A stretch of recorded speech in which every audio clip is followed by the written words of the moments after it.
If you think you sell to everybody, you sell to nobody. When we started 3D Musketeers, we had no idea who our target audience was.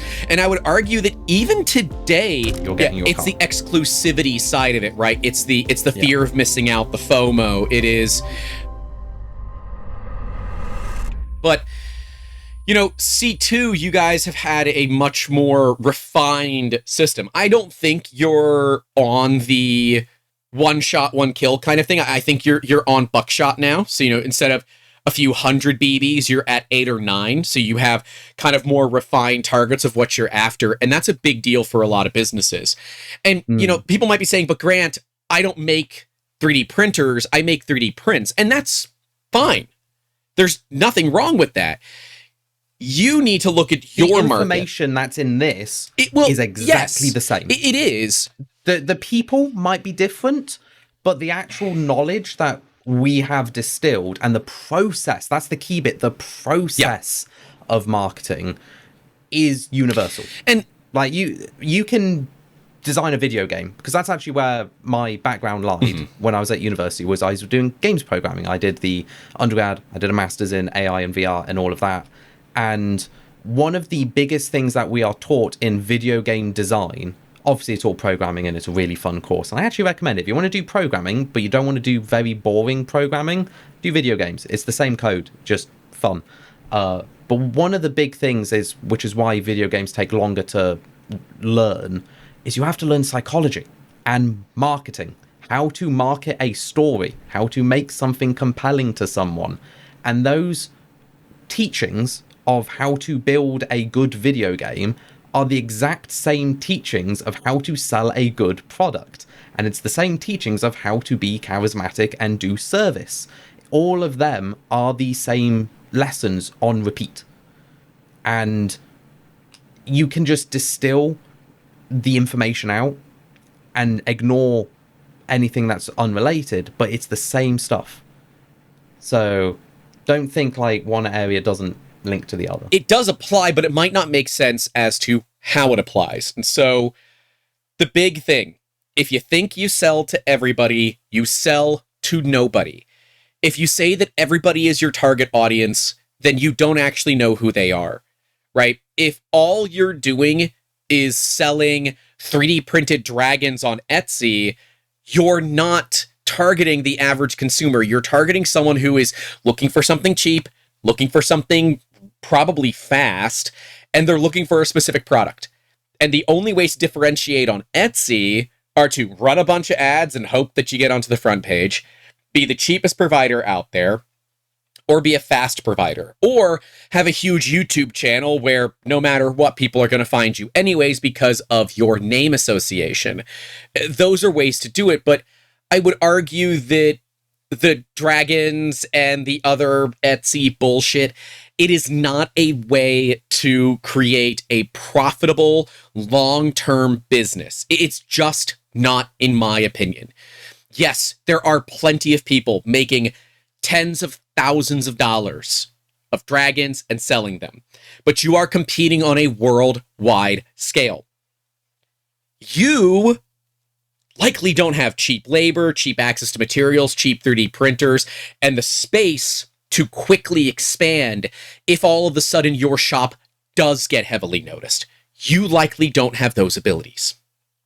And those are things that if you don't have them, don't try to compete, because you will find yourself being out competed against, if you will, by your competitors. See, because a larger business is easily able to lower prices below its own margin cost to snuff out competition if they've got a few hundred other products that are selling for a profit. If you are going to sell to an industry, make sure it is one that you know. You want to be unique. You want to differentiate. You want to not be like anybody else, right? If you see things in your area and you're like, I can solve this problem, I can solve this problem, then solve the problem. Like, I'm a car guy, okay? Love cars, love anything involving cars. We often get people asking about car parts, and I'll go into a conversation with them about their car. I had a gentleman a couple of weeks ago who wanted us to scan a intake air duct for an FD RX-7. That's the RX-7 that most people know, right? The parts are very expensive. You can't find them. And what he's wanting to do is provide a lower cost solution, and one that fits the car that's built his way, rather than being forced to build the car a specific way because of these air duct systems that are existing out there. So he needed an STL file. So we did that for him. It was pretty quick. I did it in the parking lot of Costco. That was it paid. A lot happens in the parking lot of Costco. It paid for my Costco run. That's all I'm saying. But you know, he has a very unique need. Well, he is heavily ingrained in the FD and FC RX-7 community, where I'm not. I like the angry Doritos that are a Wankel engine, but I have no experience working on them. I have no experience owning them. I have no experience with those vehicles, period. Other than seeing them on the street, enjoying the sound they make, watching them at, drift events, race events, whatever it might be. So when he's saying that, hey, I want to build a product, this is my community, these are people that know me, I'm well known, this is a problem that a lot of us have, there's quite a few people that want this solution, and I want to be the one to solve it. Great. You've got everything that you need for a successful business other than money, right? I told him, I said, if you want to look at pre-selling these to help kind of cover the cost of buying a printer, running productions, then do it. I think that's a good market, and I believe he's already on that path.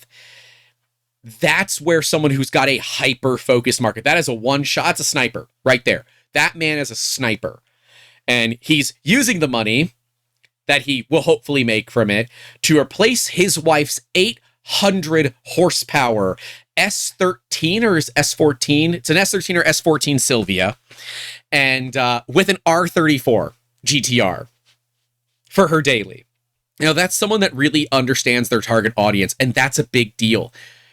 If you don't understand your target audience, you are bound to just start throwing things off into the distance. Like, I would argue that when we started 3D Musketeers, we had no idea who our target audience was. And I would argue that even today, it's not as well defined as I would want it to be, because as a service business, a lot of the business comes in. We don't go out to get a lot of business yet. When we do go out to get business, it is very hyper-focused, right? I'm training and working with our salespeople to be bolt action snipers, right? I want you to do one shot, and I want to make sure that we hit our target. But we start with a large target radius, and then we slowly work it in. It takes time. When we first started, we had a retail store in what year? 2015? Yeah? 2015. Yeah, we technically opened in 2016. It was a year before I went to university. Yeah, it was a year before I went to university. We technically opened April 1st of 2016, but we signed the lease in 2015. And we incorporated the company in 2015. So, we didn't know a retail store in 2015 for 3D printing, it wasn't possible. Now, you might have better success. But the cost alone of running that shop, the overhead associated with it, put us tens of thousands of dollars into credit card debt, something that took us years to dig ourselves out of. So just, be careful. We thought, we're going to be doing figurines for people. They'll be able to pick them up in a couple of weeks. No big deal. No. If they couldn't take it home with them that day, that was a problem. So we realized that we were spending a lot of money to stay in this retail facility that basically provided us with no value at all. And that sucked. And I'm just going to interject into that for a really good piece of advice, which is based around people not being able to buy it straight away, and therefore they don't. And those are called friction points. Yes. Those are more common on the software side because it's easier to optimize. But whenever anyone needs to, when they need to buy something, let's take Amazon. It's why they added one-click purchase checkout. Because every click you have to do, every page you have to go through, it's a new friction point, and every friction point is an opportunity for them to say no. I'll go to somebody else. And you want to remove that as many times as possible. It's why a lot of websites now will have a picture of whatever you're buying and an instant buy button, because it is one click to the link, one click to the buy. The moment they've gone past the checkout page and they're putting in shipping information, it doesn't matter, because they've already confirmed, like, they've put some effort in. Once effort's put in, they're sold already. But you want to minimize as many friction points as you can, and that includes time. Yep. And there is an argument. You could say you could actually sell time by making it part of the experience. Like when you buy a supercar, there is a wait list, and people like the wait list because they sell it on the idea that you can now tell your friends in a year you're getting your car. It's the exclusivity side of it, right? It's the fear of missing out, the FOMO. It is, artificially limiting supply so demand goes up. Like that is what those big companies do. But they're also able to do it because they have the brand recognition and everything associated with a company of that size that a brand new a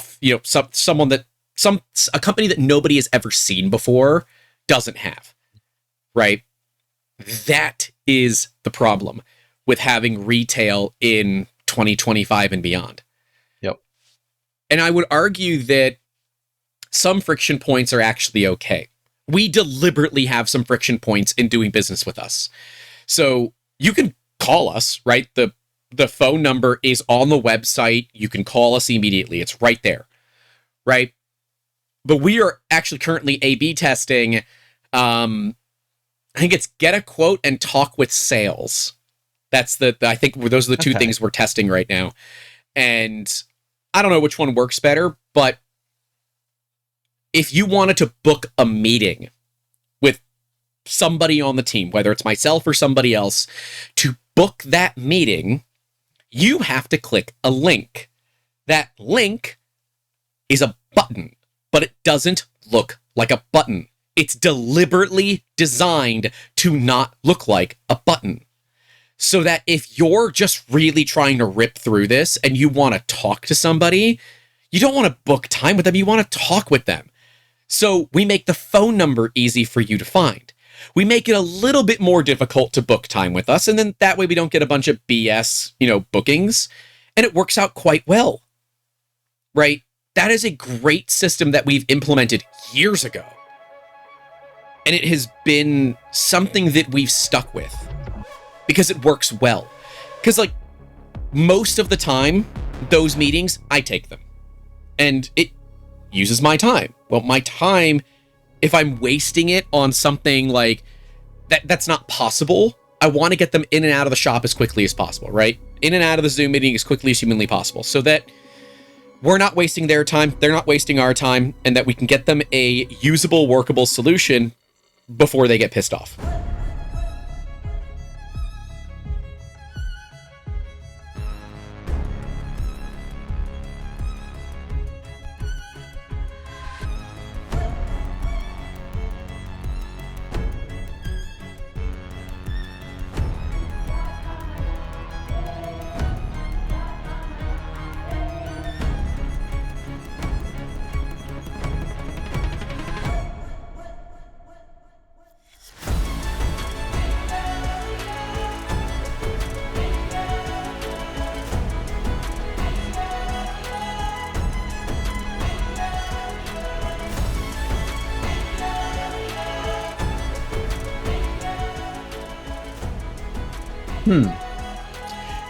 I asked him if he was single, but he was not. He had a wife, so some people don't care about that. Just because there's a goalie doesn't mean you can't score a goal. Food. Where are you at with food? I slightly burnt the breadcrumbs and it just pervasively covered everything. I'm just there oh. That's the worst. Oh, that's the worst. I'm so sorry. And then of course I was sending you photos of my meal last night.